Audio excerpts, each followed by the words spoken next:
Magic was the first competitive endeavor. I was doing it all the time. Like, it was the main thing I did with my time, apart from school and other stuff you have to go through as a kid. Sometimes I just want to feel like the protagonist in the story, like the hero. Yeah, the hero. Like, there's something when you go to a tournament and you know at the end there's going to be one person standing, and some days you just want this person to be you. Like, it matters and you really want it.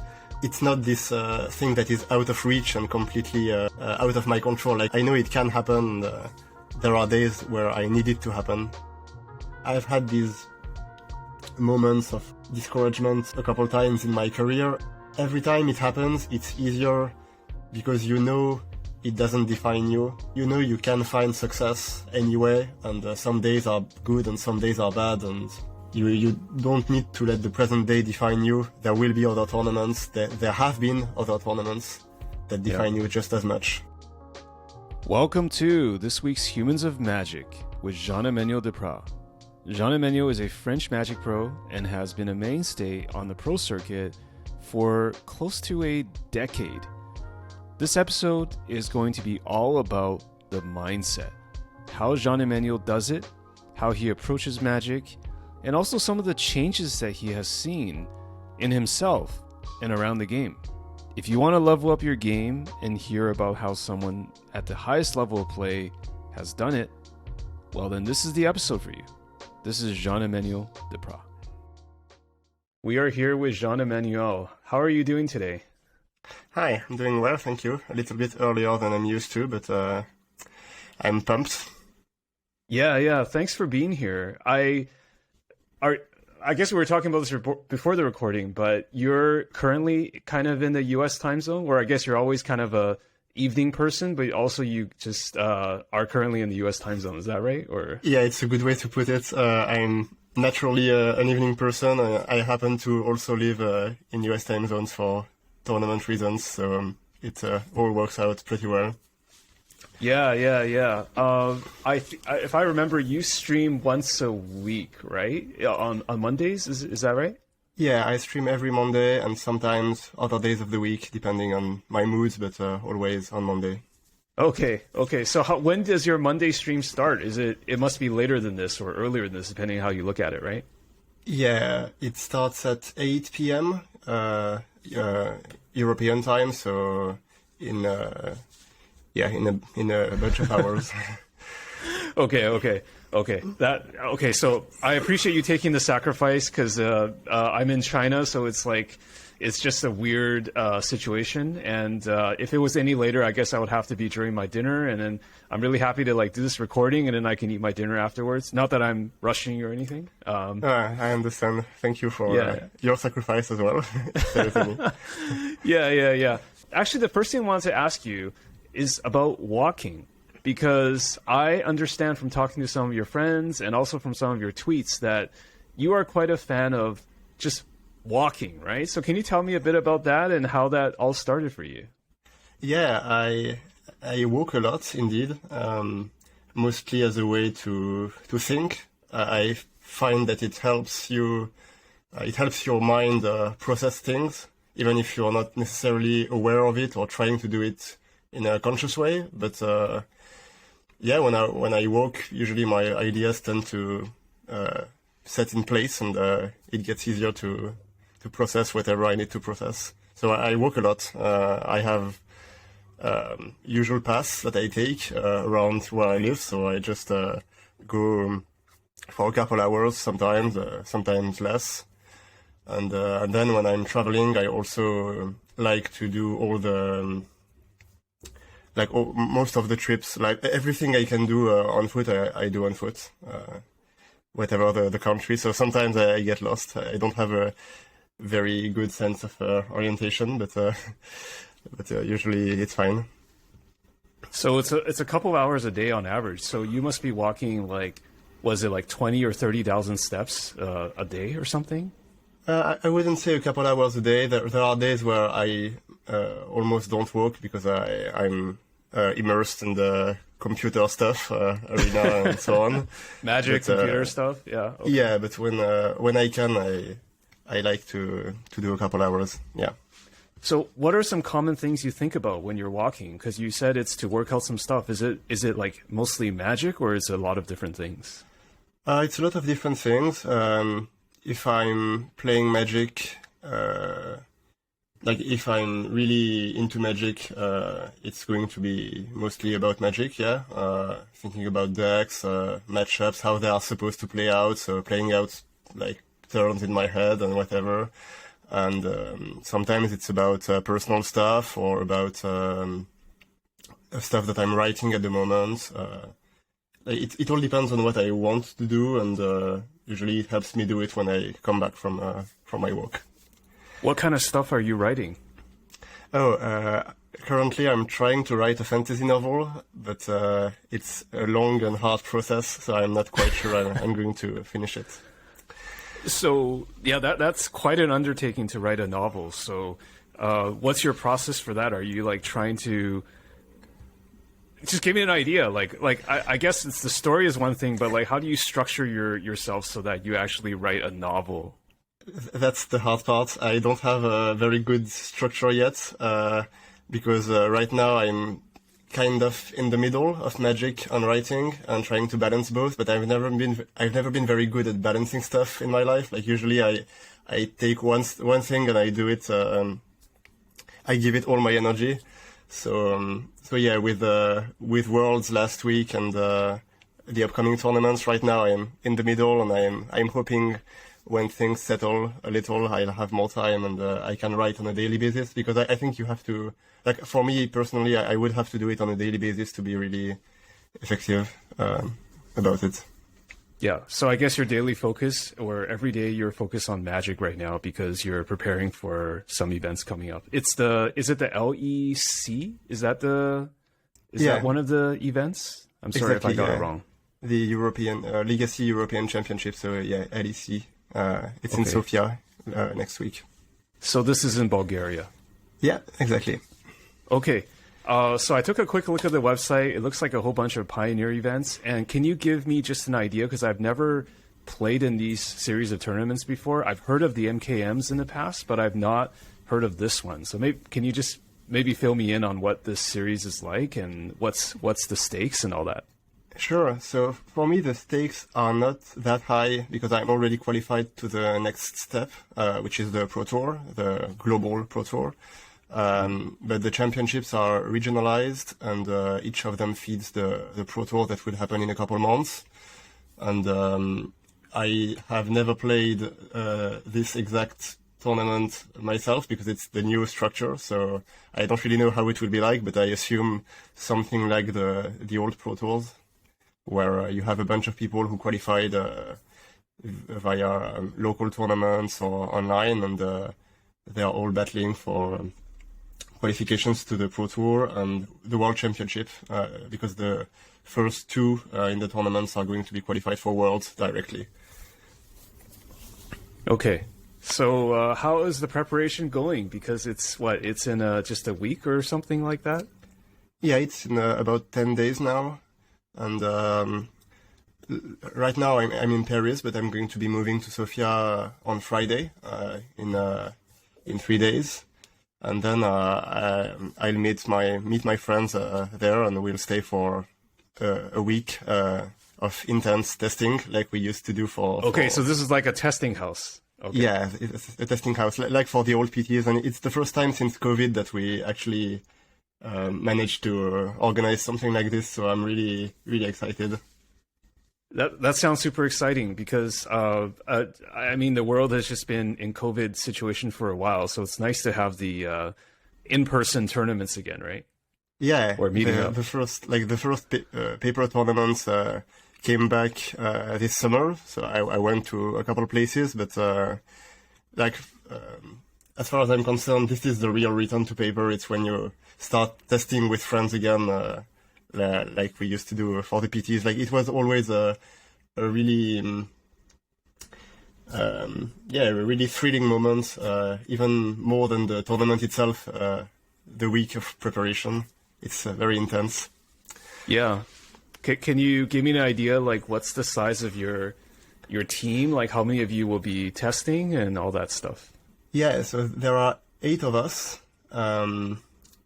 which is the usual amount because it's the amount it takes to draft. But this time there's no draft, so we just stuck to what we're used to.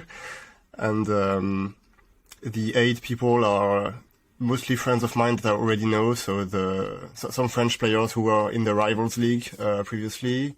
Some friends of mine, like very close friends of mine who qualified. Some of them are also hosting a regular podcast.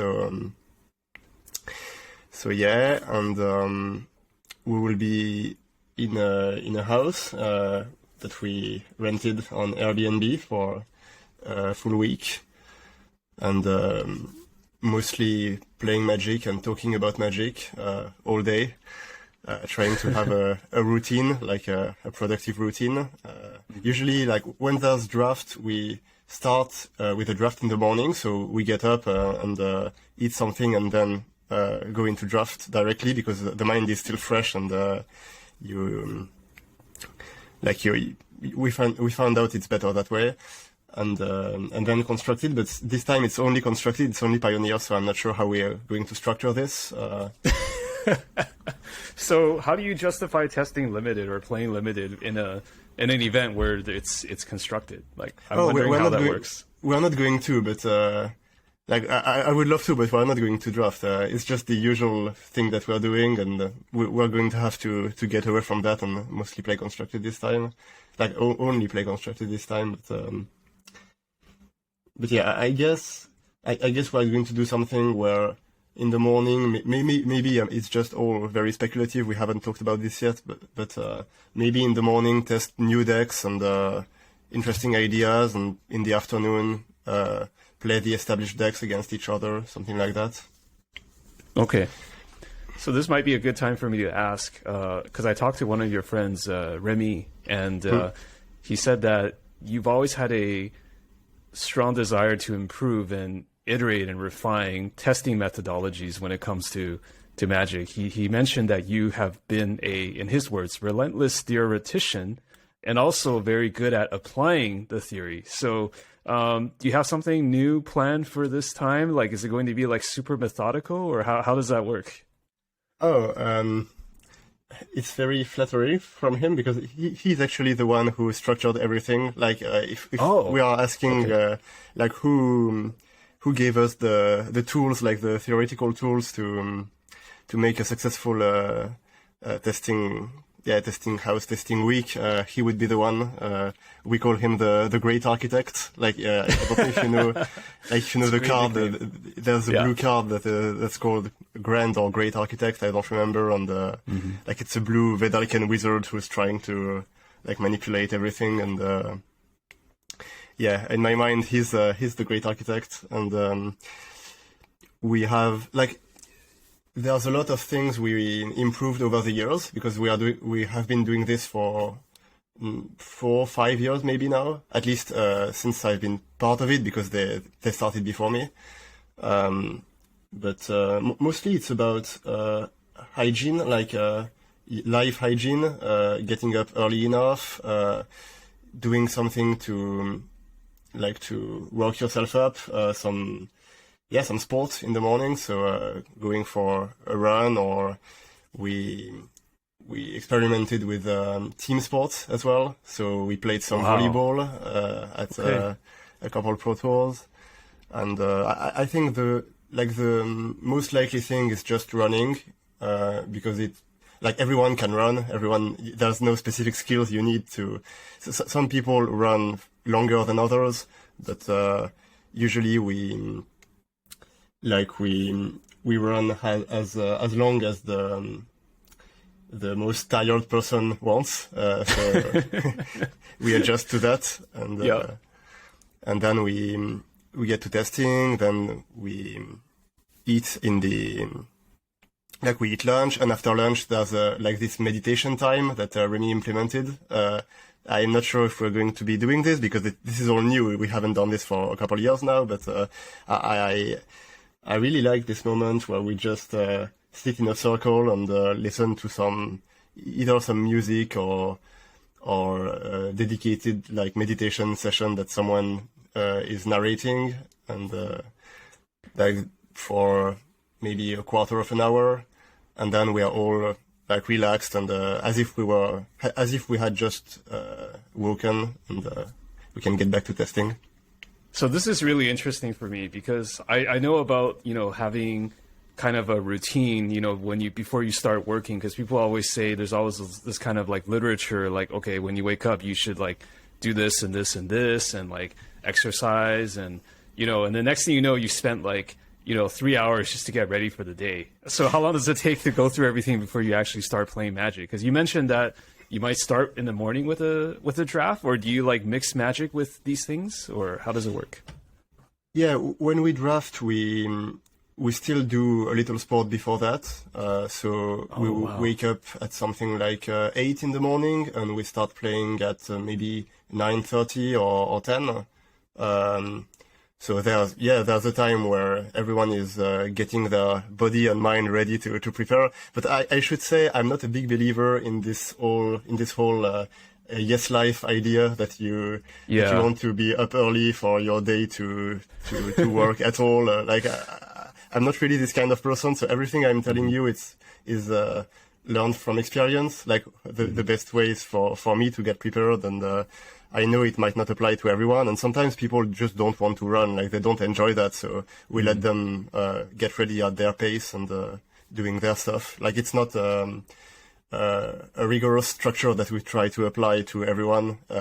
It's just a group thing where it's better if everyone is on the same page, but it's also fine if people want to diverge from it. Yeah, like you don't want to dictate like, okay, you have to do it, right? It's kind of like you do it if you enjoy it or you enjoy doing it together, but don't force somebody if they really hate running or they have a knee injury. Like don't be running. But but you enjoy running, right? That's what it sounds like. Yeah, I enjoy it. I prefer walking, but running for short periods of time is fine. I'm not really an athlete. I can run. Yeah. And I also heard from one of your testing friends that you actually enjoy the meditation part, right? As in, I think he said, I mean, I can just say as Louis Samuel, right? He was he seemed a little bit dismissive of the meditation, but he said that you were very like into it. Is that true? Yeah, it works for me. It makes me feel like maybe like I've just woken, but something like that. Like it's a new part of the day. I'm ready for it. It's a good way to set aside every little frustration you might have from how the morning happens. Because sometimes when you play Magic, you're very like immersed into it, and everything that happens affects your mood, even if it shouldn't. And so after a testing session, you might be like frustrated or angry that either the matchup didn't go your way, or you think it should have gone a certain way and it didn't. So you're trying to rationalize what happened and thinking about how am I going to justify this to others, like that it should have gone differently and maybe we should retry it another way. And so all these thoughts are going through your mind, and some of them are useful, but some of them are just like noise and feelings, and some like things you want to tone down at least, and meditation helps with that. So what do you tell yourself when you're doing that to help with Magic? Like, do you just say like, or do you like replay it, or do you like try to say like, don't let it affect me, or how does your system work? Oh, you're trained not to think, actually. Like, it's the whole... Oh, you mean just not to think at all? Yeah, like, the whole point, like, during this little time, like 10 minutes, 15 minutes, is to just let your mind rest. Like, be still or something, or just... Yeah, rest? so you're just still, you focus on your breathing. That's the way...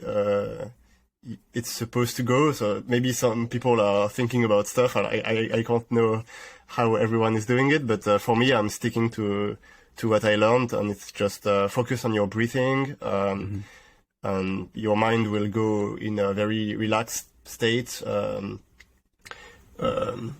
If you have you always have like parasitic thoughts during this process, and you don't want to be frustrated about it because it would defy the purpose. So what you do is just like you try to imagine that this thought you have is slowly drifting away, and you're not pushing it away, but it's drifting away by itself, and so it's not perfect. Like I'm not some kind of Zen master or anything, but yeah. But yeah, it helps me a little. When did you start this practice? Oh, well, I actually started for training. I didn't do it before that. So I guess back in 2017, 2018, something like that. Okay. Have you felt this kind of almost like before and after? Like you feel like it's much better doing it, the results over the last few years, or? Not really. Like it's not life-changing. It's just a little boost, I would say. Like a little tool I use. It has not really redefined my way to work or anything. But yeah, it's something useful to apply. And there are tools you can use to help you do it. We started with like an application, an app on the phone that's called Little Bamboo, I guess, in French.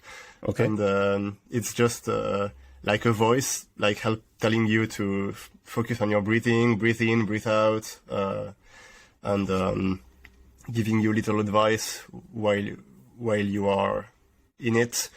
I find that with time you want to get away from this stuff because it's actually distracting. Like the voice telling you what to do all the time. Right. Like sometimes there are poses that the voice allows you to like be still for a while. I found that I need a little more time than what the voice gives you most of the time. So yeah, now I like to just go without it, be with myself. But it's a good starting point if you don't really know how to do it. You're right. Like the guided meditation is just to get started, because I have some experience, not with a Little Bamboo, because that sounds like it's a French app, but yeah. I've done like the 5-minute YouTube video, like it's guided meditation, Headspace, I think it was the app, like you can close your eyes and you can use your headphones. And I actually find, I'm not very big on meditation, but I very much love running. And I like the fact that when I'm running, sometimes I don't actually want something in a voice, right? Sometimes I don't even want music. I just want to hear my own breathing and just have this kind of, what do you call it? Like a rhythm, right? I think the rhythm of just like listening to your own body or your own thoughts as opposed to some external stimuli, I think that's actually quite important. Like at a certain level of proficiency, like you no longer want to like lean on a lot of like, it's almost like, if you go to the gym, you don't need a trainer to actually like constantly telling you like, okay, do this, right? If you know it, it's part of your routine, I guess. Yeah, I completely agree. And also it ties into, like, we talked about walking earlier, and most people, when they walk, have something in their ears, like either music or podcasts. A lot of people. But then you can't think because somebody's like talking to you, right? Yeah, so I mostly walk alone with my thoughts, and sometimes I put music when I want to, when I feel the need, maybe not the need, but when I'm in the mood, but yeah, it's not my usual way to walk or do stuff. Yeah. By the way, we've been talking a little bit about it, but like, are you? This is the part I enjoy, because like when we watch you play, a match of Magic, like we have no idea what's going on in your head. Like, so are you quite an emotional player? Like when something happens in the match, are you like dwelling on it? Because like by the way you mentioned the meditation and stuff, sounds like you have quite a good control of like let the past be the past. But I'm curious like how your mind works when you play Magic, or even between rounds of Magic. Yeah, I have a good level of control because I played so much and worked on it so much. But I'm still quite an emotional player, and when I'm playing a match of Magic, I'm trying to mostly focus on the match and what happens and what I can do. But when something good happens, like a good top deck on my opponent's part or anything like that, I will feel it, and it's something that I need to put aside for until the match is over, but it all piles up. It's not like I'm completely impervious to what's happening as much as I would like to. So if I appear completely in control and distant or whatever, it's because I'm making an effort in that direction, but it's something I have to work on. Yeah. So what's your philosophy on, I guess, having emotions in Magic? Do you think it helps you, or is it better to be more robotic? Like, I know different people have different philosophies on that. I think like your emotions are natural, so you don't want to prevent yourself from feeling them. But in a match, it's better if you keep them for later. In a way, like you just store them in a little box, and then once the match is over, you can experience them fully, and also try to tone them down a little, because you don't want your opponent to feel what you're feeling. Like usually, it's going to be negative stuff, or okay, even very positive stuff. Like when you're overjoyed with how a game went, usually your opponent is feeling the other way, so you don't want to run it in. Oh, you mean so it's like manners or just conduct? Yeah, like okay. You don't want to be too emotional, like openly emotional after a match, because it's going to usually it's going to clash with what your opponent is feeling one way or the other. Mm-hmm. So yeah, I feel like tilting, like just getting frustrated by stuff, is a natural part of the game. If you actually care about the game, you're going to feel negative things about it, and that's okay. But you just don't want to make your opponent feel it, because they're not responsible for anything that happens. Aside very specific circumstances where they might have offended you or whatever, but most of the time it's just inside the game, and sure. Like there's variance in the game, and you have to accept it, and that's part of it. So it's natural that you would feel frustrated about it, because you don't have an absolute level of control, and even sometimes you make mistakes that frustrate you. I'm always more frustrated by mistakes I made than by the variance of the game, what I'm drawing, etc. I've learned that I should focus on things that are under my control, but a lot of things are under my control, and still I don't do them properly. So that's what's going to frustrate me the most. Yeah, I think you're a very world-class player, but I think for all players of all skill levels, that's definitely a good thing to keep in mind, is just try to control what you can control, right? It's I guess it's easier said than done because I find myself tilting all the time, or I'm not all the time, but it's like you tilt and then you catch yourself. It's like, okay, I'm tilting, so let's not let this spill out into something worse or into the next actions or something like that, you know. But it's not even always easy to catch yourself. Like even when you're aware of the process and that is going to happen, it's still something you like. I never got tilt proof, so to speak. Like it's like sometimes you get emotionally punched, and it's like, I know I shouldn't be reacting, but I got emotionally punched, so it's like I still feel the pain or the emotion of that. So it's like you can't just completely suppress it, right?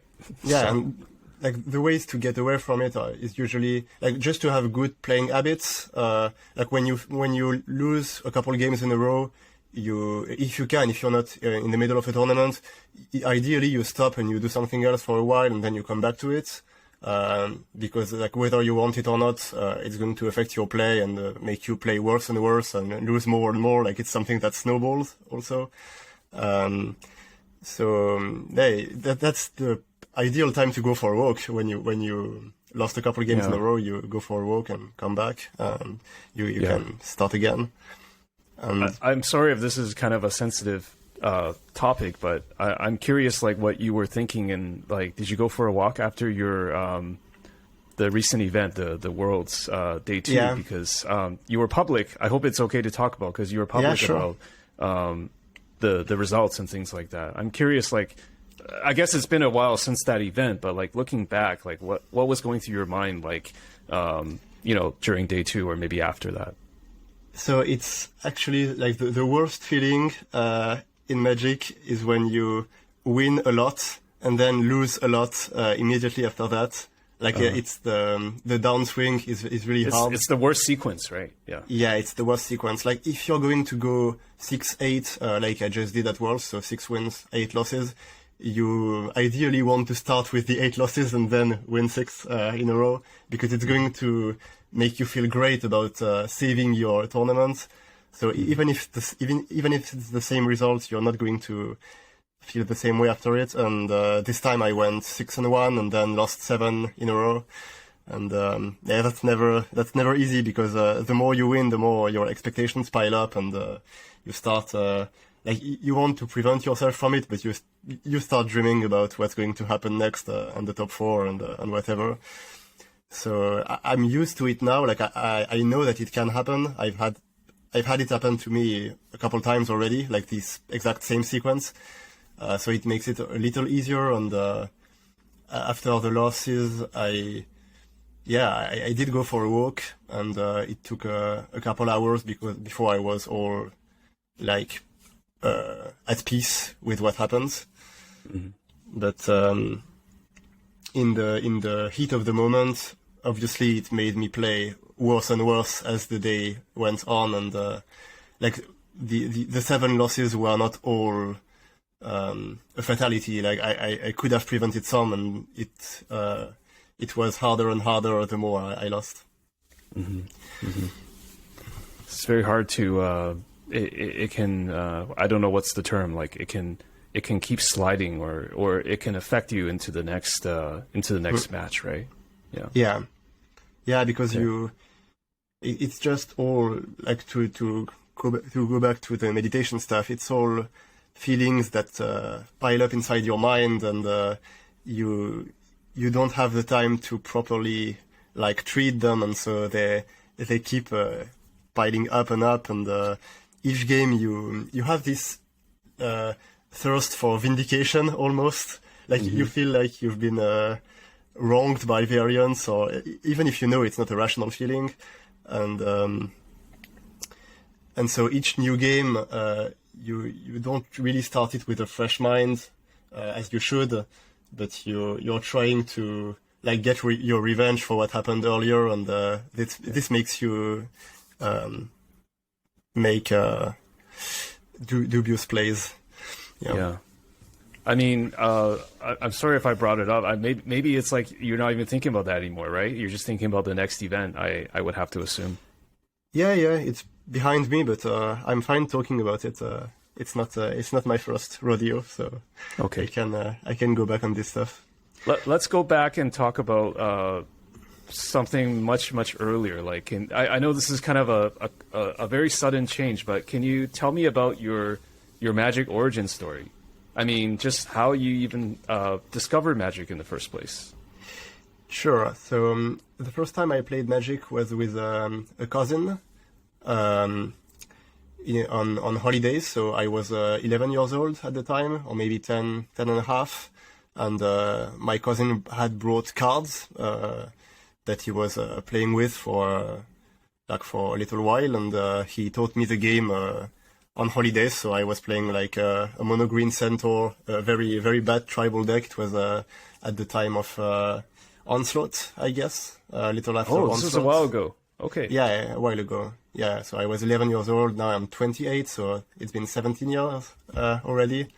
Yeah. For me, and so it started that way. And then when I really enjoyed it. Like even if we didn't really understand everything about the game, like he was still a pretty good player already, so he could teach me the actual rules. I never played with house rules like some at that age.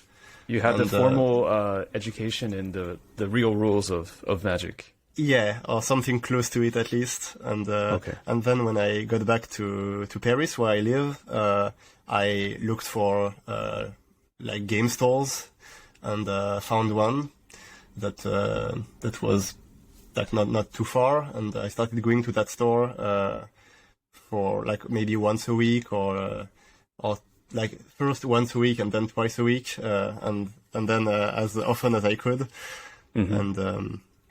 played with the people there, and I was the youngest guy at the store, obviously. So like there was this need to prove myself to these people who had been playing longer and who were better than me at first.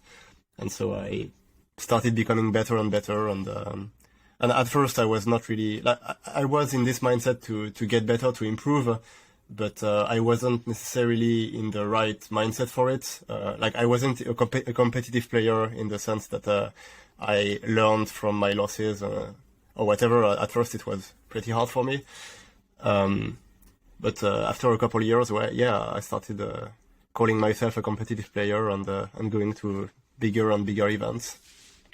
So, did you play games before Magic, or like competitively, or just for fun? For fun, yes. Like we have always been, we have always loved gaming in our family. Like we would gather and play cards, like traditional card games. Tarot, for example, has been like a family tradition. My uncle was playing tarot in his village every week and playing tournaments and stuff. But it had never been competitive for us, like for me, before Magic. My mother and sisters play in a more relaxed way. It's just it's just an opportunity for being together and sharing something. It's not actually about winning for them, at least not as much as for me. Okay. Yeah. For some reason, I just assumed that you previously played chess competitively, or like there's some like common traits of high level Magic players. Like they always seem to do other things, and then they find Magic, and they just end up focusing on Magic. I'm curious if maybe that doesn't sound like it's the case for you. No, not really. Are you saying this because there's a chessboard in the background, or? I mean, I see the chessboard, but also just like I feel like a lot of Magic players have told me, maybe it's just my bias because I do the interviews, and it's like 80% of them, like 60 to 80% of them are just like, yeah, I used to play chess, as a kid, and things like that. No, I started watching chess a lot later.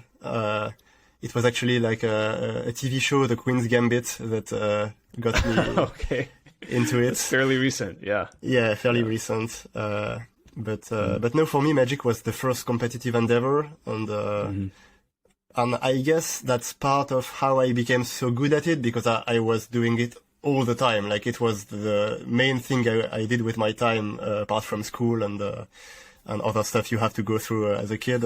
Whenever I could escape, like maybe my big passion before Magic was reading. Like I read a lot, and slowly it became replaced by Magic, to the point that I don't read much these days. But have you always been reading like a lot of fantasy? Is that why you wanted to write a fantasy novel? Yeah, when I was younger, I mostly read fantasy and fairy tales and like fairy tales from all over the world. There was this section in my local library where they were keeping all fairy tales from Europe and Eastern Europe and also Asia, like from every part of the world. I used to try to read them all. But yeah, slowly I've been playing more and more Magic, and right now I'm kind of going the other way, like playing less and less Magic as time goes on, because I feel like I have the basics and I don't need to test as much to get to a certain point of understanding a format. Or I do what's necessary, and usually it doesn't take me many games to understand the matchup, and then I try to give time to other things. But for a while, Magic was pretty much my life. Yeah, I mean, it kind of has to be, right? As you said, like you have to be focused, or maybe just your personality. You focus on something, right, and really go all in on it.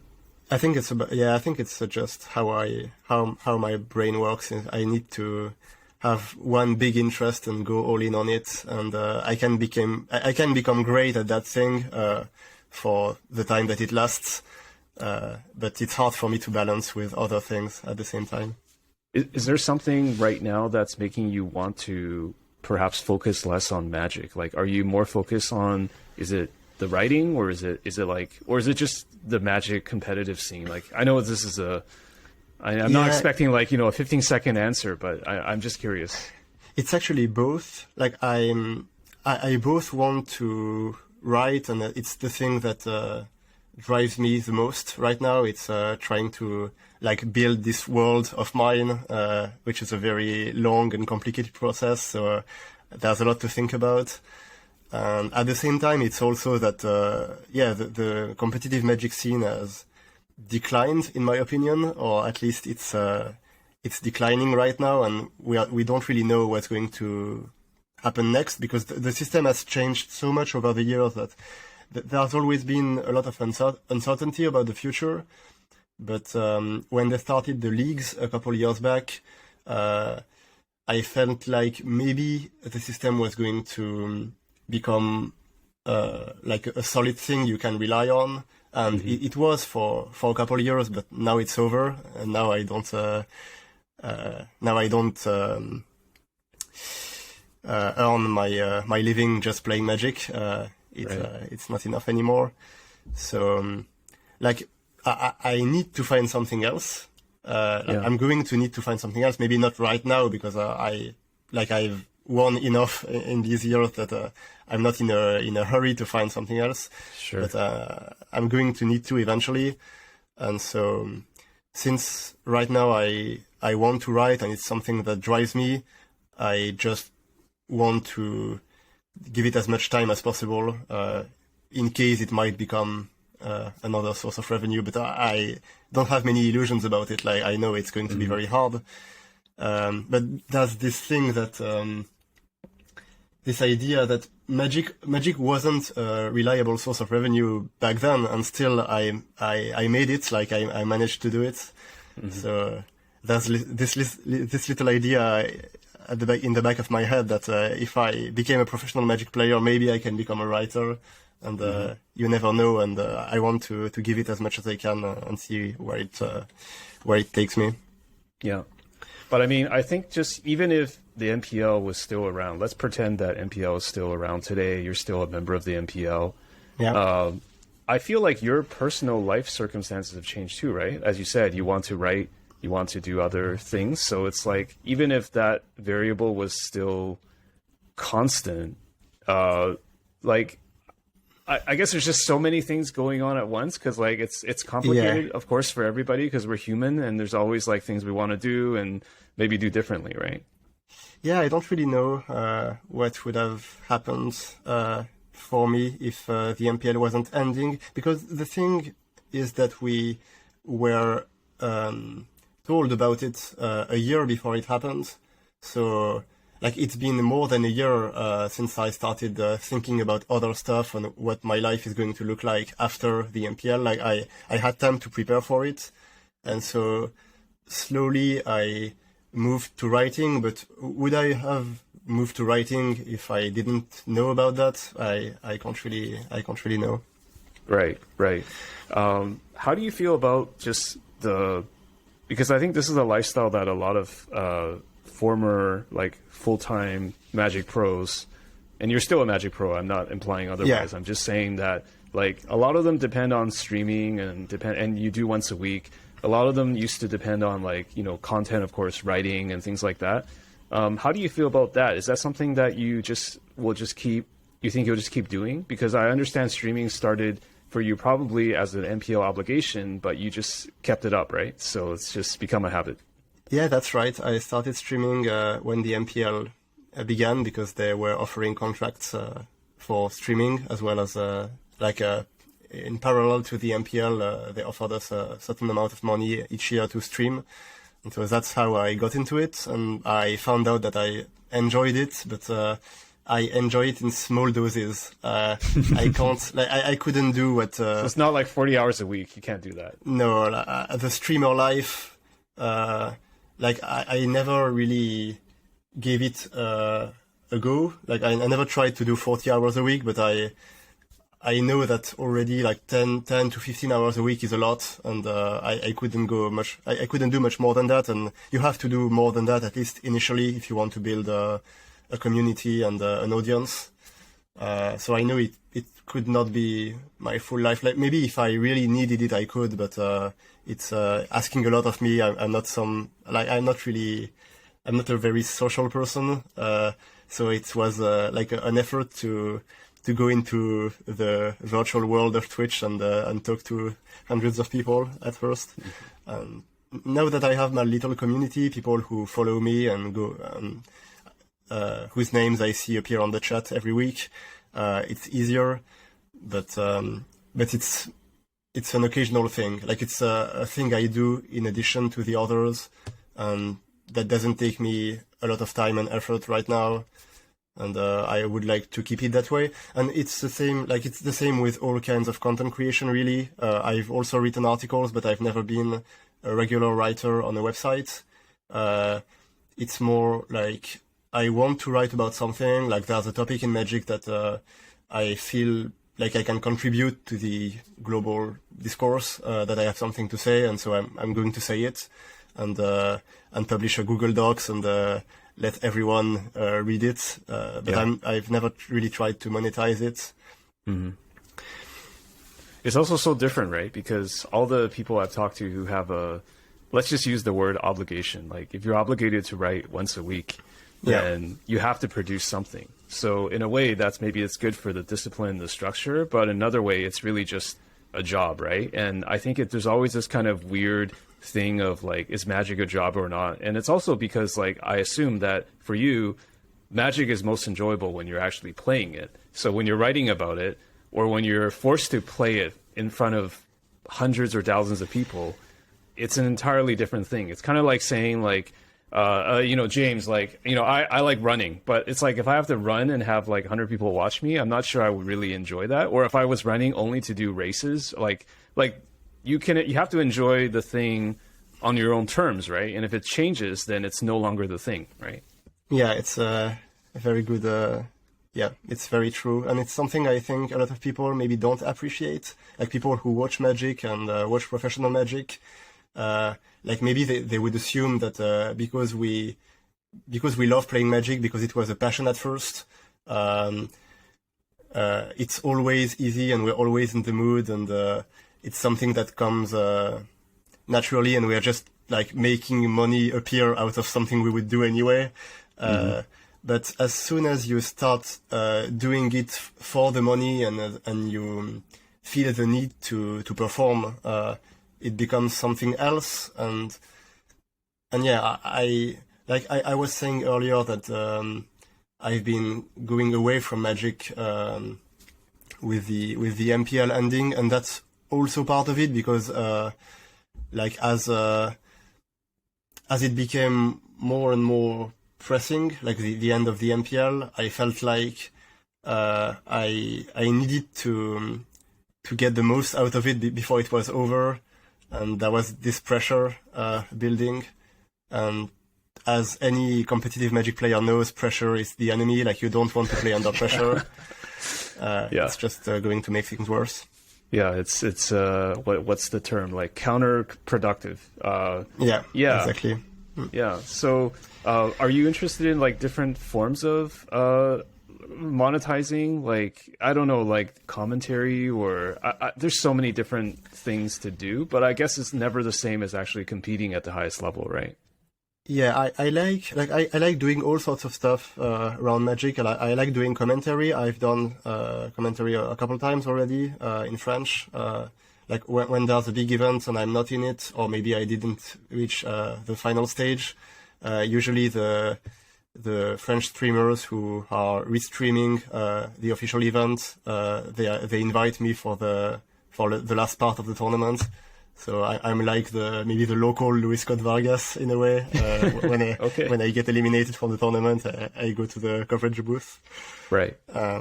I've done it a couple times, also in paper, in local stores in Paris. I've done coverage of some events, and I like it.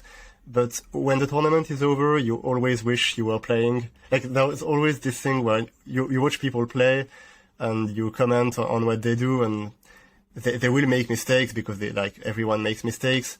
And you'll feel like, if I was in their shoes, maybe I would have taken this different line, and And the more you comment, the more you want to actually be there and play the games. At least for me. Right. Yeah. That's fair.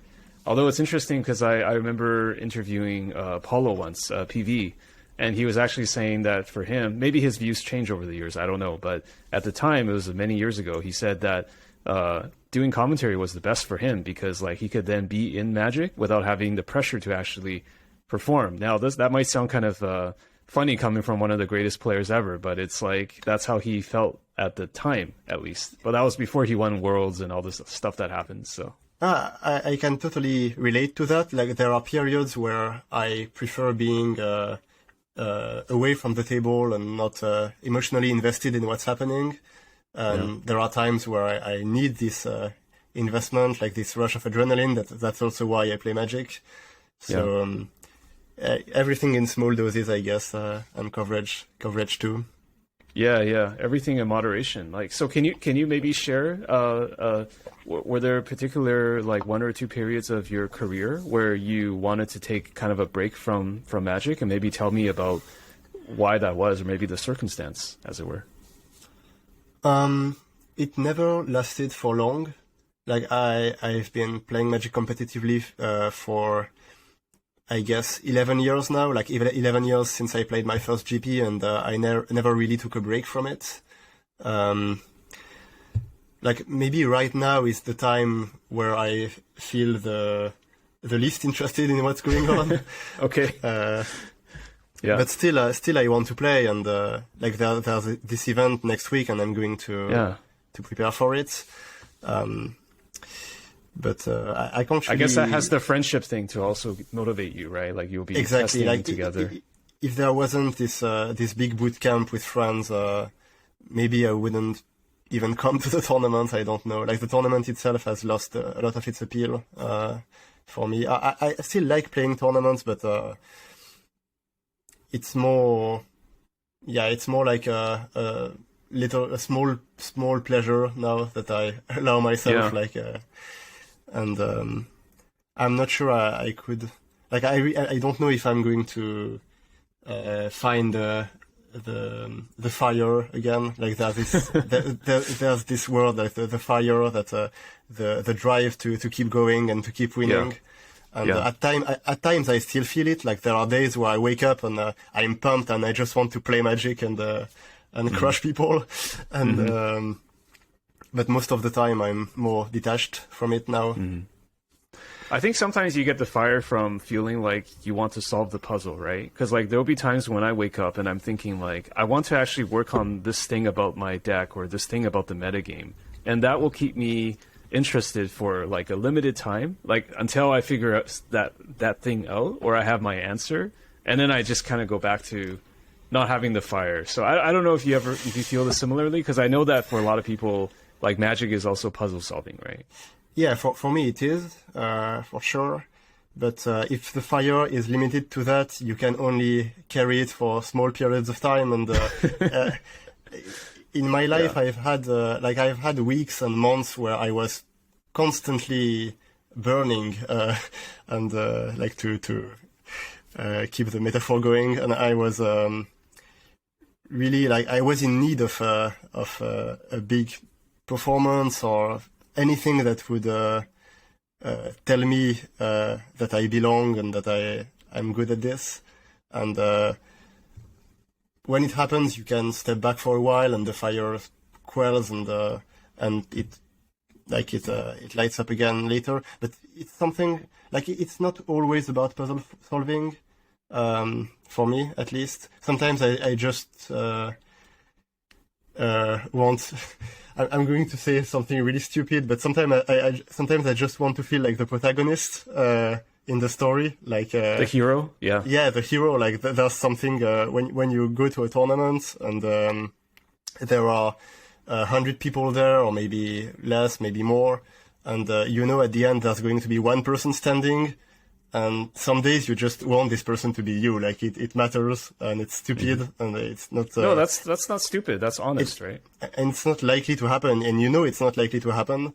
Oh, you mean in terms of probability? Okay. Yeah, in terms of probability. Like maybe you have a 70-80% win rate against the field if you're extremely good and extremely on the at the top of your game that day. But still, like even with these percentages, you're unlikely to be the last one standing. But you still know there's a possibility, and you really want it. And since it has happened to me a couple times now, like it's not this thing that is out of reach and completely out of my control. Like I know it can happen, and there are days where I need it to happen. But yeah, it's less and less the case now. But historically, like, has that been your biggest motivation, is to have that achievement or to be the hero of in a certain point in time? It has been. I think it depends on how I'm feeling in my life as a whole. Usually it's when I'm down or a little depressed, or I don't have anything else that keeps me going. Like when I wanted it the most was at periods of my life where I didn't have anything else. Like I didn't know what to do with my life, and this was the one thing to fill the void and give it all meaning. And at these times, I actually needed it, that first place finish. And as things settled for me, and I didn't, I wasn't that dependent on it. The focus has shifted, and it has shifted in a good way. Like I think it's a more healthy way to look at the game, to like puzzle solving, to try to like to have fun solving puzzles, whatever the end result. But I know that for me, sometimes I really needed it, and it was also like the times where you actually get it. It was fulfilling. It's something like it's times in my life I can get back to.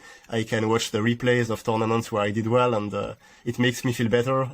It's a very like selfish and self-indulgent thing. But, no, you should enjoy it, because there are like those specific happy moments in your life that you can play back, right? Like you can rewind, and you can know exactly how you felt at that time, because it did feel wonderful, I have to assume, at those times. And you can get these feelings back when you're down, and that's something to aim for. But yeah, it's a bit of both, the puzzle solving and the actual fire. I mean, there's also an interesting part that, from talking to your friends, like they said that you're also like very non-traditional in this way, and I'll explain what I mean. Like, because I think there's often this kind of almost like a stereotype of like the high-level Magic player, competitive player who only plays to win. And your friends have told me that you do like to win at all costs, no matter what the level. So you could be playing Cube, you could be playing Friday Night Magic. You want to win in that moment, but you also have quite a passion for sort of like the combination of the casual players and the competitive players, right? You do try to empathize with the casual players as well, right? Even though you may not be a casual player. So can you talk a bit about that, and just like what I guess maybe like just what casual Magic means to you, and also what having fun means to you? Okay, yeah, so I guess a good way to frame it is that there are what Wizards calls psychographic profiles of players who want a certain thing from the game. And so there is Spike, who is all about winning, and there is Timmy, who wants to do the biggest stuff. And most of my friends are at least part Spikes, like they really want to win, and it matters to them, and they will try to improve as time goes on to win more and more. I'm a Spike myself, but not a full Spike. I also have other ways, like other things that excite me in Magic. And so I'm part Vortos. Vortos is the profile that cares about the lore, the background of the game, so everything that happens between the characters, and that is reflected on the cards, but not necessarily. And I spent quite some time reading Wikipedia, like the Magic Wikipedia, to absorb all this stuff, because I'm a fantasy lover. As I mentioned earlier, I read a lot of fantasy earlier, so yeah, I care about this part of the game. I guess these are the two sides of it. I'm not really anything else other than a Spike and a Vortos, but I'm maybe not in equal parts, but there are these two sides. And also what you said about wanting to win at all levels, that not only the big tournaments, but also at the kitchen table, trying to do my best. Is that fair to say? I don't know if it's fair to say. Yeah, it's totally fair to say, and maybe it's what sets me apart from a lot of my friends too, who are less cutthroat, depending on the environment. And I like to, I like to always play the same way, whether I'm in top 4 of Worlds or just with a friend in a restaurant after a tournament. I don't know. I guess it's because my main focus has always been to play as well as possible, find the best lines, and whether they win or not in the end is not irrelevant, but I don't have control over that, so I try not to focus on it. And I'm going to feel good about a tournament after it finishes if I have done everything in my power, whether I end up winning or not. And usually when I don't win, like when I go on losing streaks, it's because I have done something at some point to deserve it. Because when you, like, I think people don't realize the level of control you have over the games. It's not absolute, but like if you picture the best Magic player there could be, like, not the best player ever, but the best theoretical Magic player, I think people underestimate the win rate this player would have. Like in most tournaments, I think you can aim at something like 80-85% win rates that are completely ridiculous to everyone listening, I guess, because the all-time best professional players have lifetime win rates of 65-70% at most. Like PV might be 70, but no one is above that. And I think you can go a lot higher than that, but it's very hard because you would need to be at the top of your game all the time, and you would need to prepare like very intensively, and like no one is that good for long periods of time. But that's something you can strive for, and and I guess what I'm trying to say is that you can like there's this big self-improvement axis in my approach to the game, where I just try to be the best version of myself as a player all the time, and it doesn't matter the financial stakes or whatever don't really matter to me when I'm playing a tournament. Like they're a nice bonus that comes in the end, but I feel a lot better about playing a nice game of Magic where I did everything I was supposed to do. So have you been in the zone in the past where you did feel like you were at that 80% win rate, like you were basically going as perfectly as possible? Sure. Yes, I guess we talked about the fire, so we can talk about the zone now. Yeah, different metaphors, but close, right? Yeah. Yeah. So I've been in that space where it flows. Like I'm playing and things come easily, and what's behind it is that you've put in the hours before that, and so you have all the, like, everything is automatic. You know how to approach every situation because you've encountered before.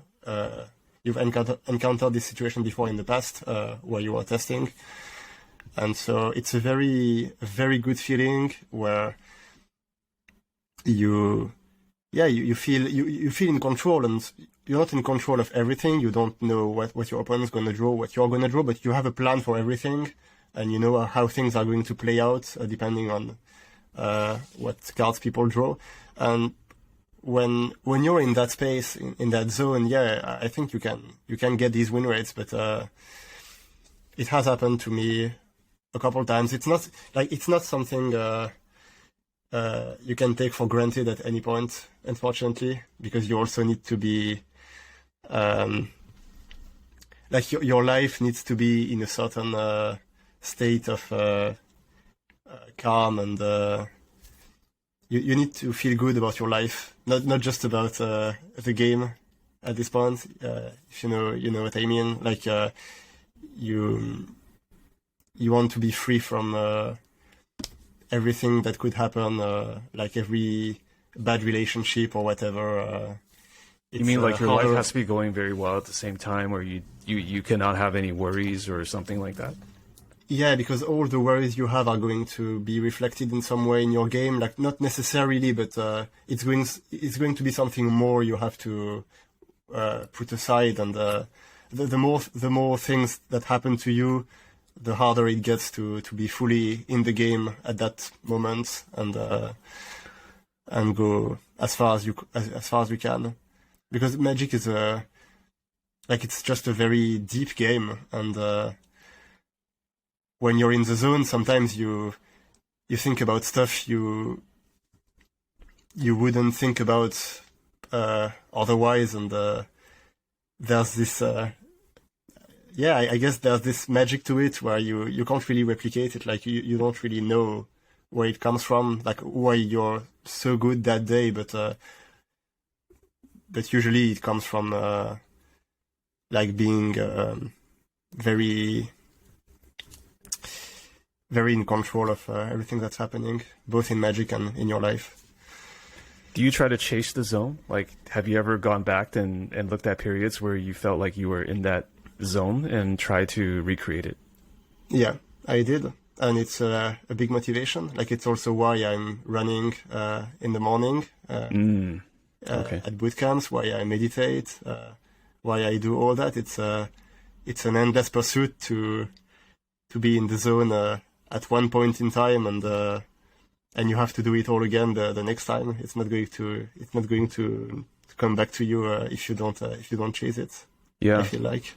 So it sounds similar to athletics, right? I think some athletes, they will say like, because I did this routine, then I can maybe get back to the zone, or they remember that one moment or that one game they played very well, and maybe there's some commonalities because it's all mental. It sounds like.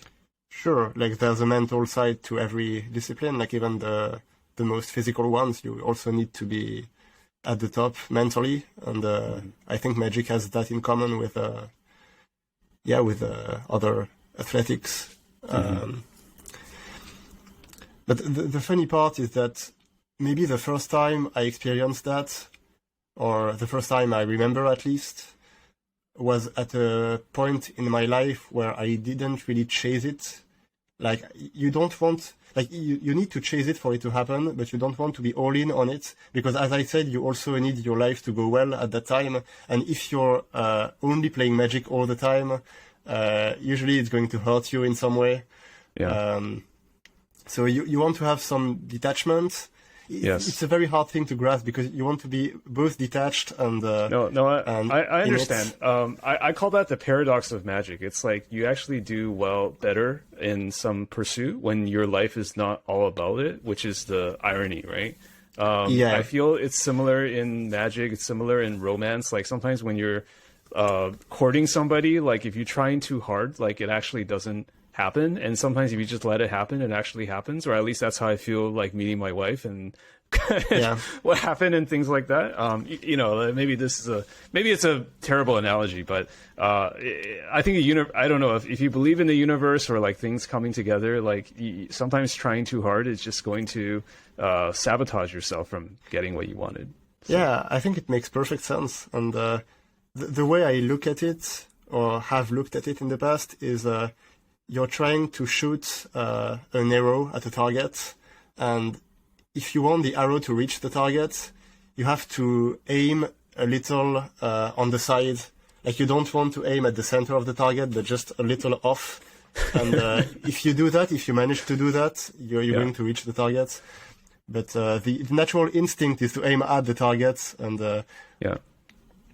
so it's a difficult thing to find. Yeah, just make sure the 15th card in your sideboard is suboptimal, and then you'll win the tournament, right? Just kidding. Yeah, that's exactly what I'm saying. So were you in the zone when you won 2 PPTQs in a row? Because I think you told your friend that you had broken PPTQs at that time, right? Yeah, there was a time where I just couldn't be stopped at the PPTQ level.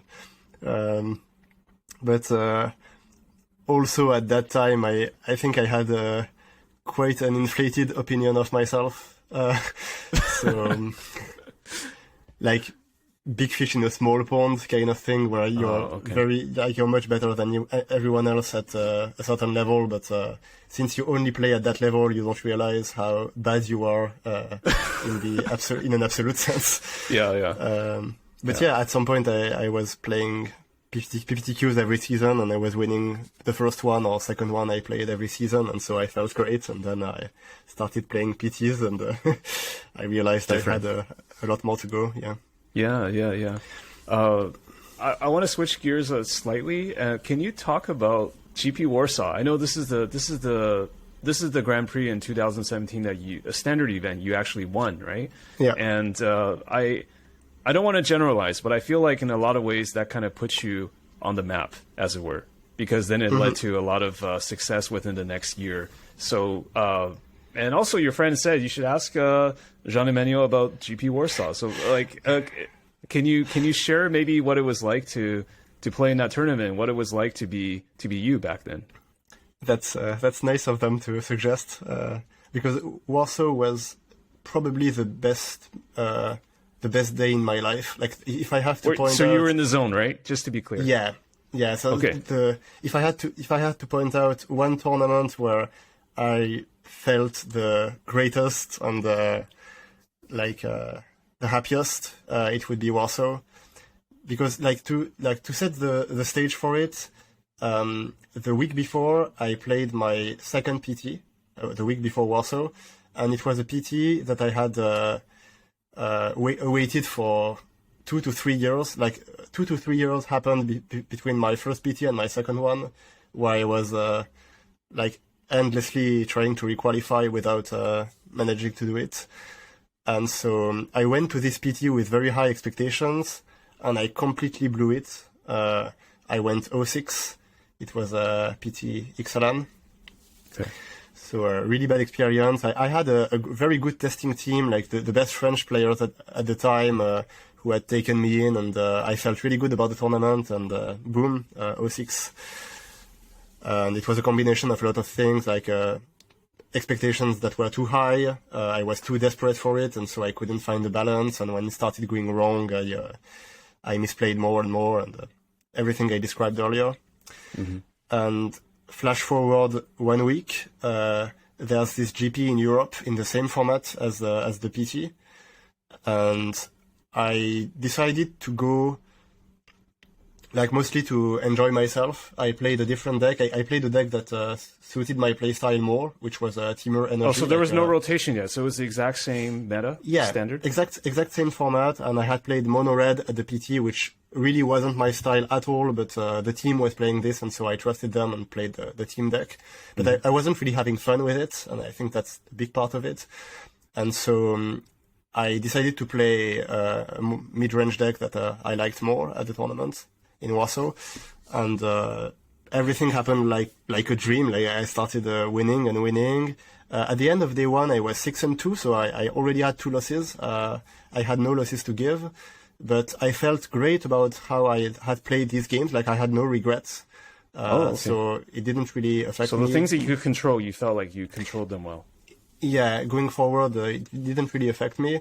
And on day 2, I didn't lose a match, and in top 8 either. And so I ended up winning that event, which was really, like, both unexpected and really validating after the counter performance of the previous week.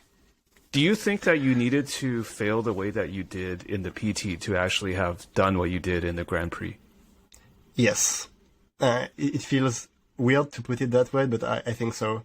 And it's not some spiritual thing. I don't see it that way, at least. Like, it's not the universe balancing itself or whatever, but Sure. it's just psychologically. I think I was in the best mindset I could be for Warsaw, because my expectations had been set to 0 by the previous week, and so every win was a bonus. Like, nothing was deserved or earned, or at least I didn't feel that way at the time. Every win was just something nice falling on me. Yeah. And so I was just focused on making the best plays possible, and it kept falling, and in the end I won the tournament. That's great. And can you describe maybe how that might have carried over into the PT? Because I know that right after, because I think Warsaw was in November, right? Or November Yes. or December. And so in November. 2018, you end up finishing 7th with Reverse Shadow in the modern draft, I think PT Bilbao, right? Rivals of Ixalan. Exactly.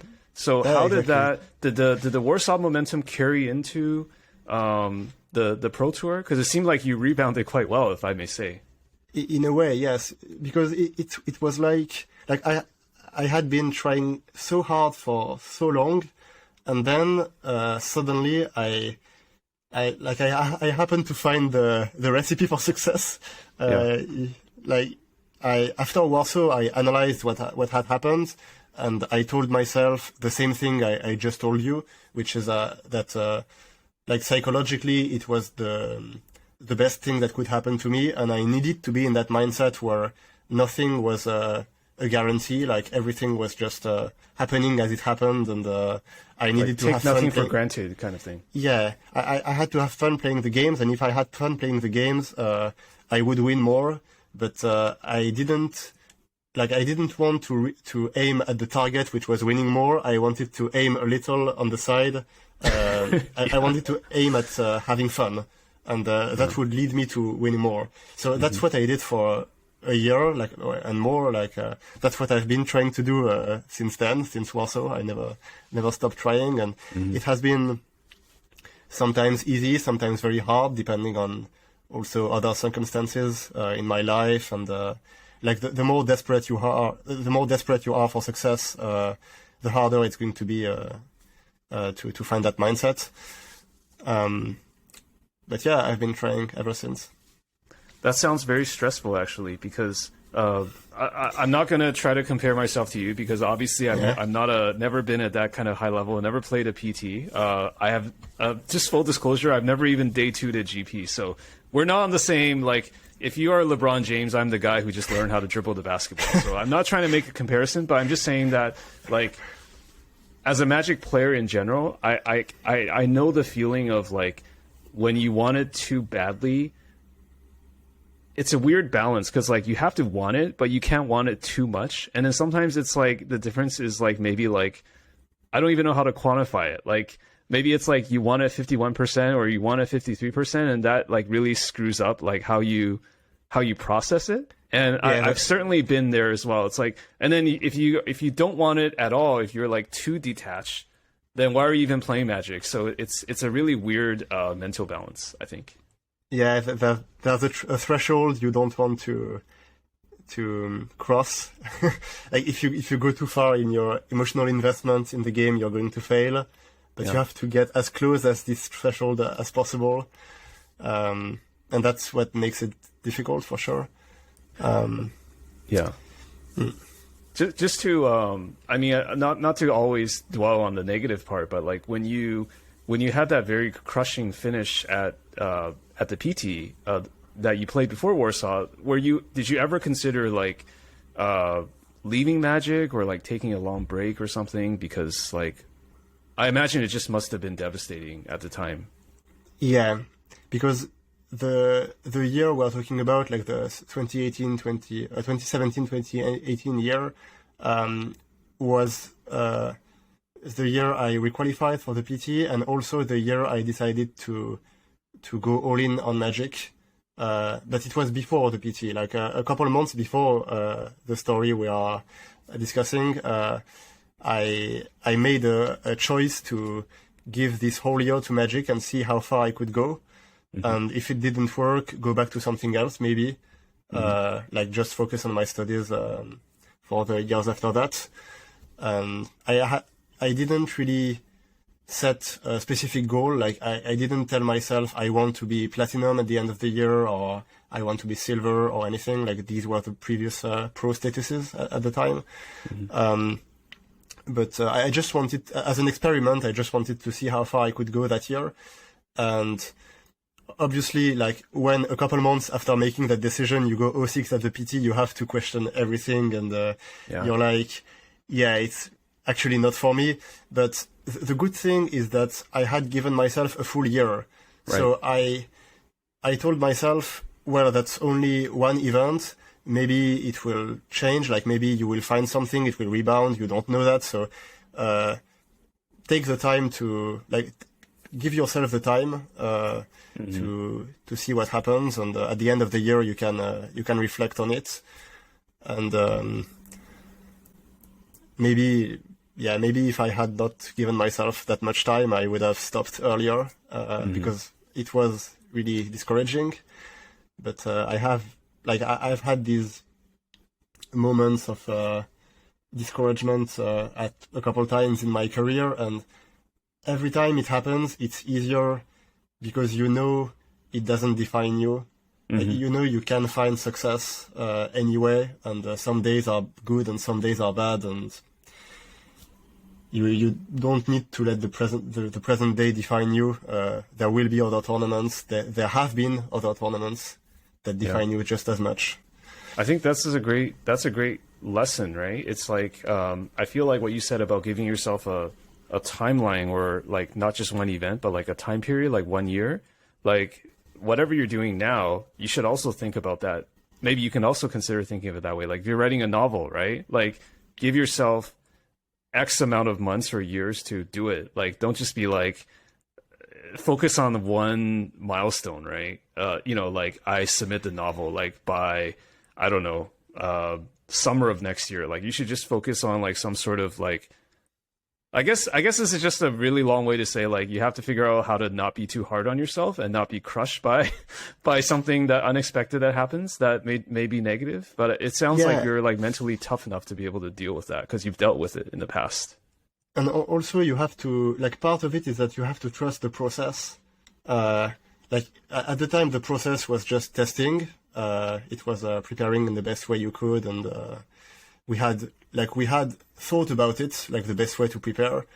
And the idea was that maybe the results wouldn't come immediately, but if we refine the process enough and find the best way to prepare for tournaments and the best way to improve, like at some point it's going to have effects on your performances, and like maybe you can't expect it to come right now, but it's going to come, and you have to have faith in that. You have to trust the process, and I think it's the same for a lot of things in life.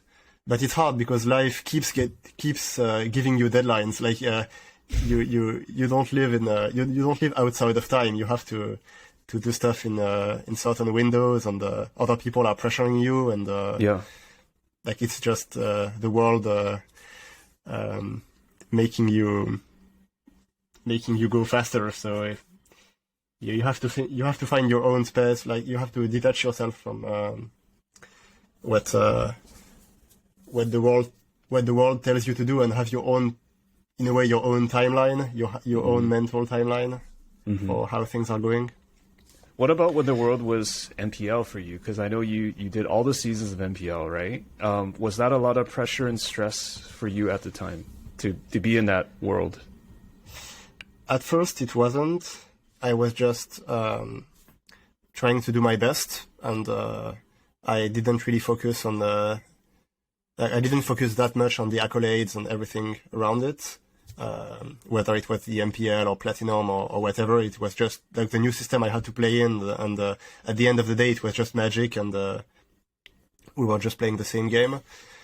And as time went on, like I started to feel the pressure because for the first time in my life, not for the first time in my life, but this time the people around me were all extremely good, and I wasn't the best of the bunch, like far from it when it started.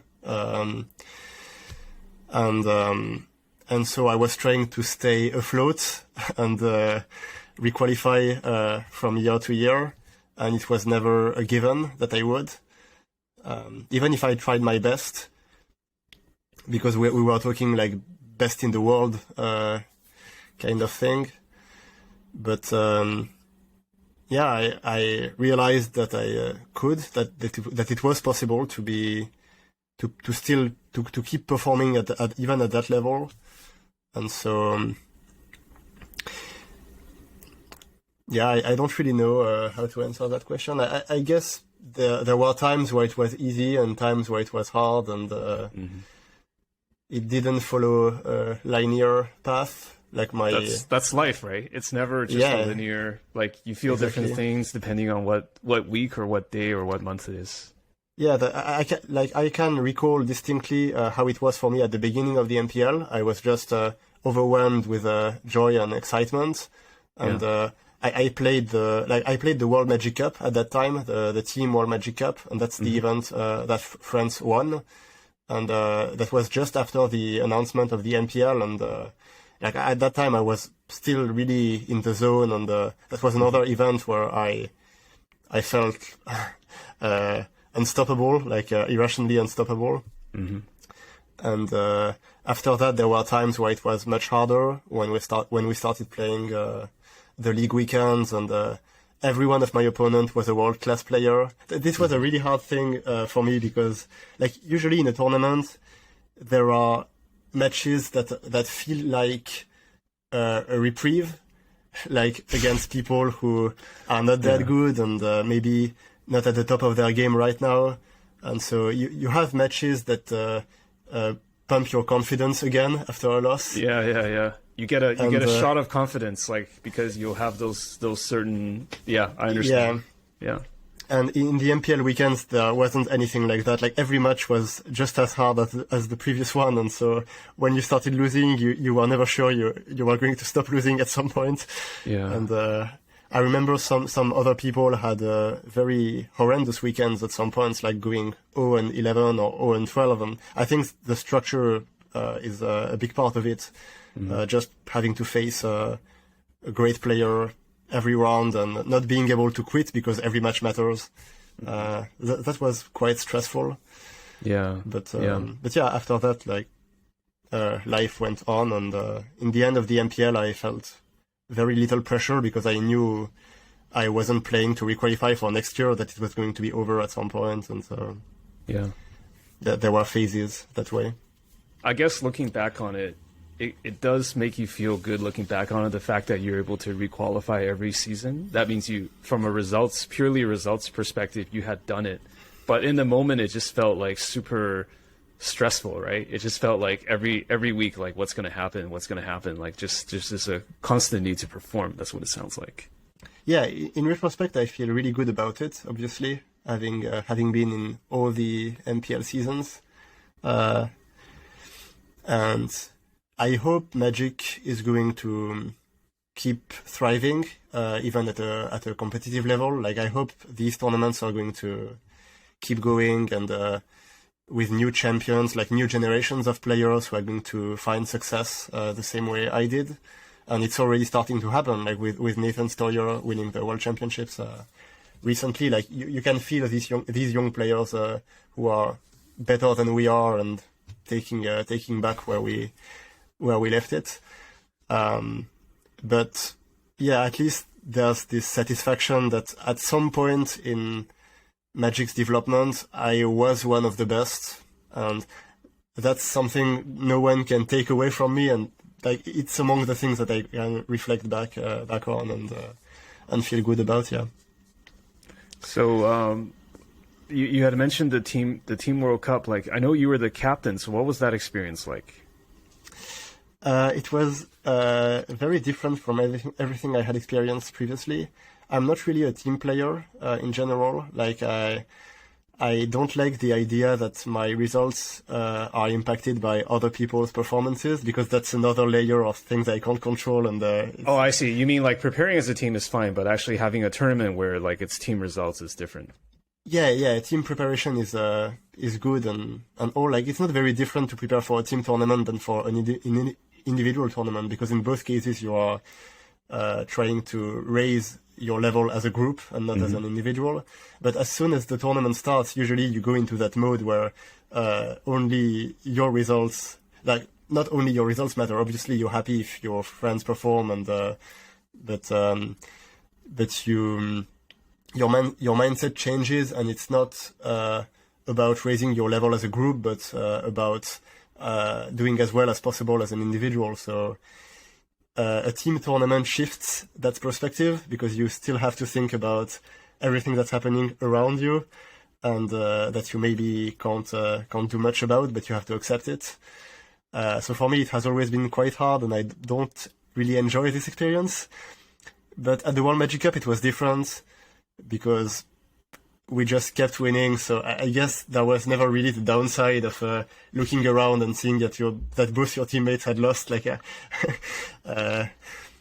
so I guess this was quite a fortunate experience that maybe I wouldn't have in another team tournament. Even if the World Magic Cup came back at some point, maybe I wouldn't feel that good about it. But yeah, this specific tournament was great, because every time I looked around, my teammates had won, or one of them had won, and so everything was easy. Very smooth. Yeah. Yeah. Tell me about the NKM Paris Dream Crusher story. Like, your friend told me to ask you about this. Like, what is this about? Like, whose dream did you crush, or did someone crush your dream? No, it was me who crushed someone's dreams, and it was painful because I really like this person. So there was a weekend where Magic Card Market was organizing 2 events in Paris on Saturday and Sunday, and both events qualified for the PT, but it was a PT I was already qualified for. So I went to these events just to like have fun playing Magic, and also to prepare for future events. And my assumption going in was that if I won the event, the invites would pass down, as they usually do. Yeah. So it would go to the second place finisher, and I wouldn't steal someone's invite. It would be reshuffled into the system. In one way or the other. Like maybe the finalist wouldn't have it, but someone else down the line would, with the points system. I didn't really know how it would work. And so I was playing these events, and it turns out I made the finals of the first one, the Saturday event, which was standards. And in the finals, I was playing against a friend who had wanted to qualify for a while. And so I was eagerly awaiting, like during his semi-final, to know if he had won, because I assumed like if he had won, you would get the invite, and we would play the finals for fun, but there wouldn't be any big stakes for any of us. And turned out NKM didn't have this sort of deal with Wizards. The invite was just for the first place finisher, and they didn't plan anything other than that, which was a shame. And I wrote a little article about it, like to advocate for invites passing down automatically, because I felt it was quite unfair. Right. But so I ended up playing the finals against my friend, who was devastated to need to win against me when he thought he already had the invite. And I ended up beating him. And it was all the harder that, I knew in a way, I didn't want to win that match. And that was a very unique experience for me, because I'm a spike and I always want to win every match. Yeah, you don't want to deliberately lose a match, right? You're playing the best you can.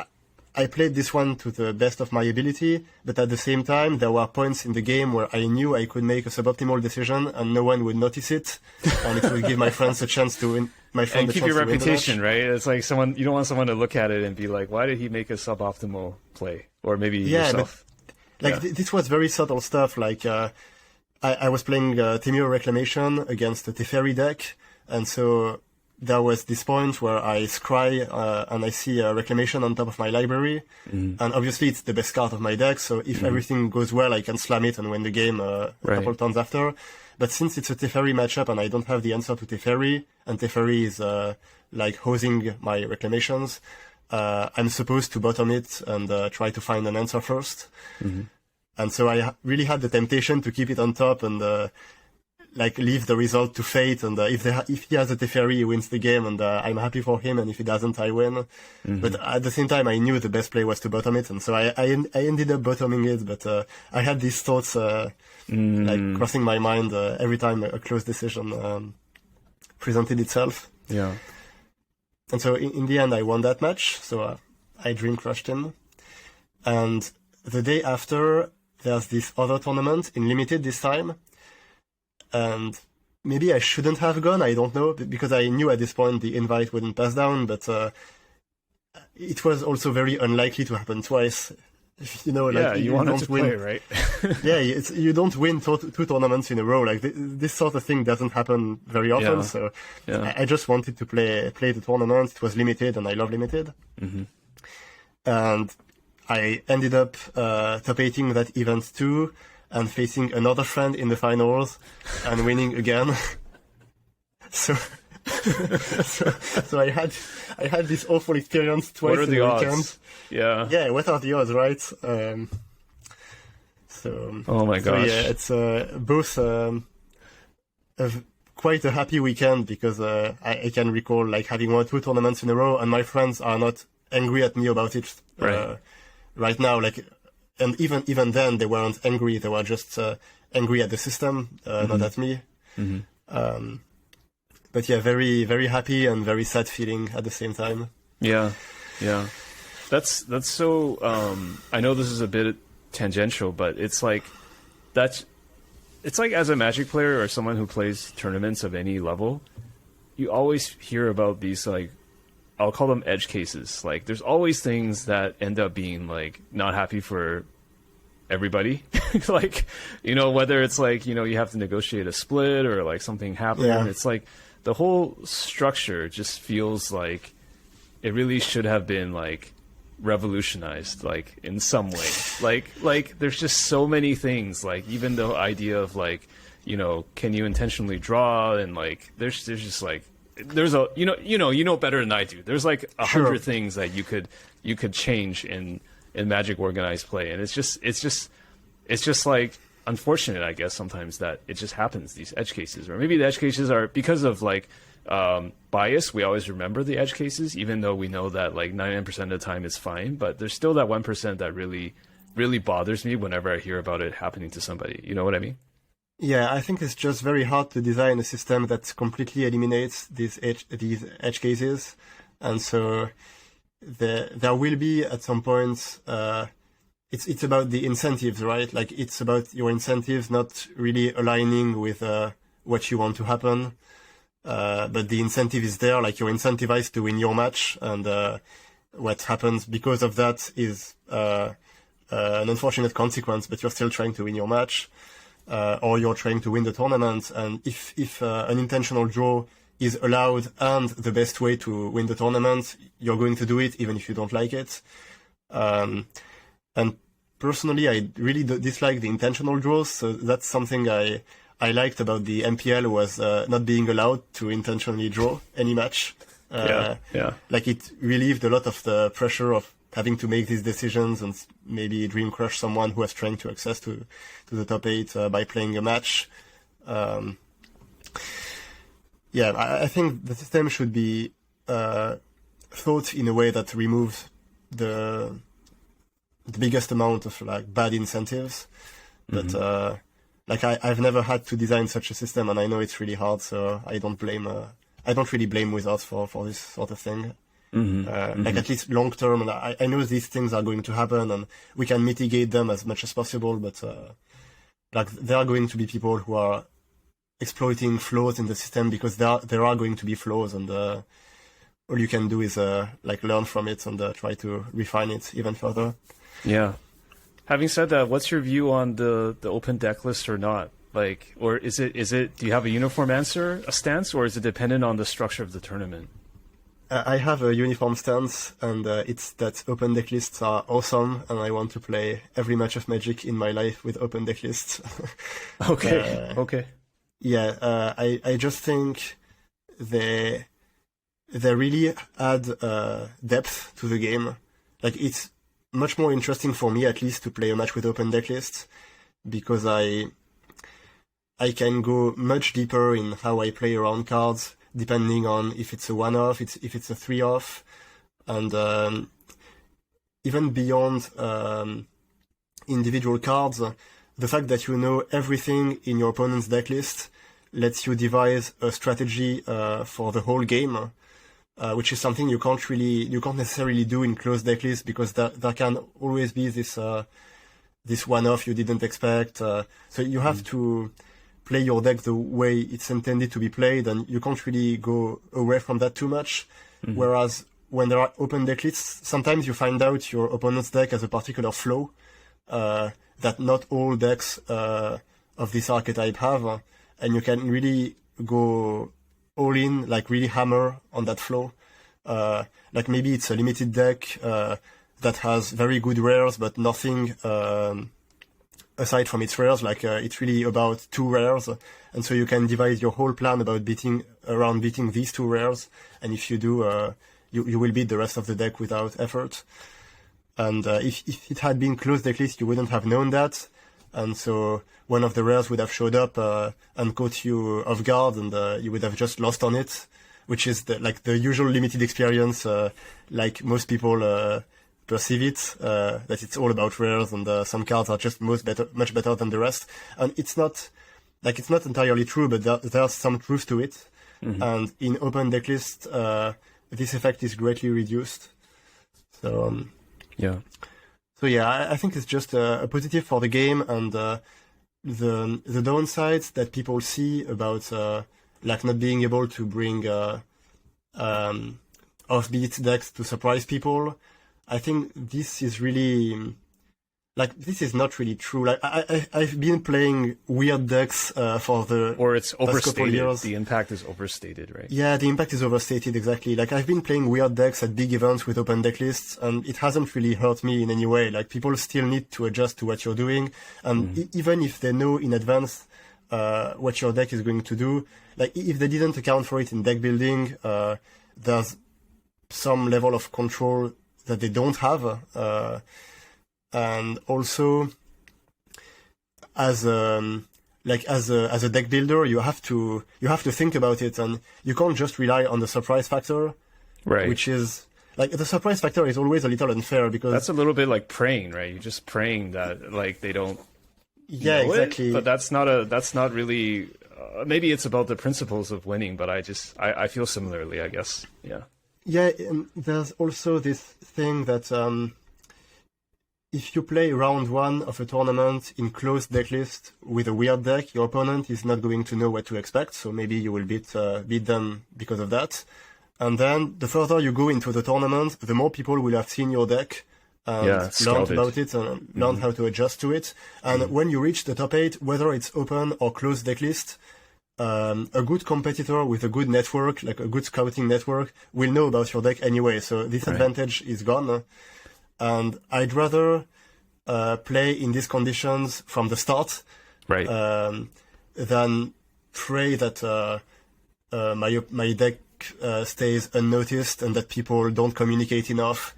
Like, this all seems very very clandestine. Like, there's also the fact that, like, it's not quite fair how, if you're more well connected in a tournament, you have more scouts who can work for you. And if you just went to the tournament on your own, then you have nobody to collect the data for you. So it's a way to democratize the information as well, right? Agreed. Yeah. Yeah. Completely.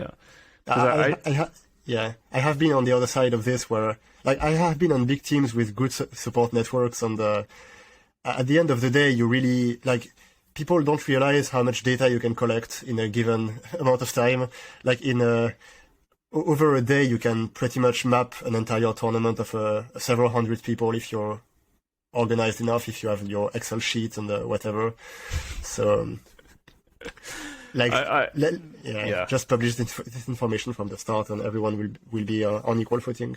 I still remember a GP I played maybe 4 or 5 years ago before COVID, where it was a very small stakes GP. It was just a legacy GP because I love playing legacy, so I played those. And I remember, like, between rounds, my friend would actually come up to me with like a sheet of paper, like he was just toweling all the different archetypes.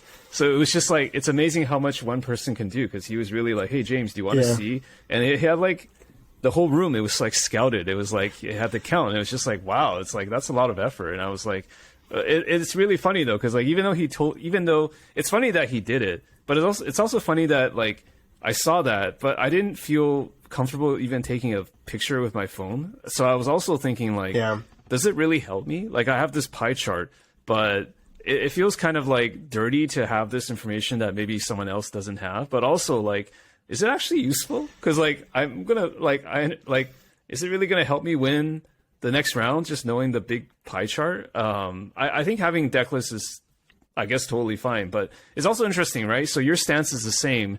Sorry, that was a huge tangent. Your stance is the same regardless of whether it's limited or constructed, right? Because I think they're different too, right? I mean, the formats, obviously.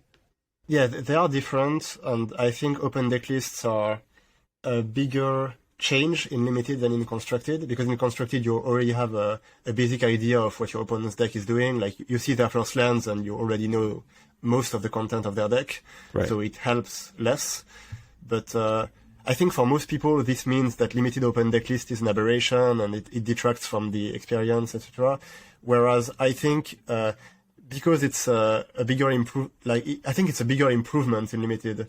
It's a bigger change, but also a bigger improvement. Like, it's a good change, and I guess I don't have much more to say about it. But, Thank you for sharing. So actually, my last question to you is like, I think we can have one last question, which is, where do you think your love of limited comes from? Like, you're known for being primarily a limited enthusiast. You know, when you stream, you try to stream limited, so you do enjoy it, obviously, more than perhaps constructed. So where do you think that comes from? I think I just love playing different decks, and what I love about Magic is that it always renews itself. Like, there are always new cards and new ways to play, new decks, and it's never the exact same experience. And limited exacerbates that. It's always changing. You're going to draft a deck and play it for 3 rounds, and then you start over. I like the idea of starting over, like not being stuck with a deck in a field where it's bad. Because sometimes, like, when you go to a constructed event, there's a lot of emphasis on your deck choice. And sometimes you will make the right choice, and the whole tournament is going to be easy. You're going to crush it. But after a couple rounds, like, there's no pleasure in that. Like, you already know how it's going to go, and you know all the matchups, and it's just about like flipping a coin. And if you keep facing the same good matchups, you're going to win. And like, maybe the games are going to be different, of course, but and you will have to do stuff inside the games, but. There's this feeling but that the biggest determination factor is like pre-decided, right? It's pre-decided, and it's at the moment you're making this decision of what deck to submit. You don't have all the information, so the success you will have or the disaster you will face, like, it's not really up to you. Like, you're hoping for the best, but you can't really know. At that point you're rolling a die, right? Effectively. Yeah. Well, because like you can have, like, I think metagaming is one of the parts of the game that I enjoy the least. Like, I enjoy the process of thinking what my opponents are going to bring, like the leveling game. But what I don't enjoy is having to make a final decision about it, because in the end, like, it's like you said, rolling a die. You can't predict other people's behavior. Like, everyone, especially when everyone is very good. Like, maybe they will have found decks you didn't find. Maybe you will have a very deep understanding of the format, and that will make you make a mistake because you will have gone too far compared to other people. Like, sometimes you're penalized for making for understanding better, which is a weird thing. No, I understand. Like optimal plays sometimes don't get optimally rewarded or choices. Yeah, like you don't want to be to go too far compared to the field, and sometimes you do with metagaming. And so what I enjoy about limited is that it's always there are more relevant decisions, I guess. Like So it's a bit of a normalizing effect where you can take that part out of it. Yeah, you always have relevant decisions to make. Like a draft is a sum of a lot of different decisions. There is no one decision that seals your fate. And I think that's what I enjoy the most.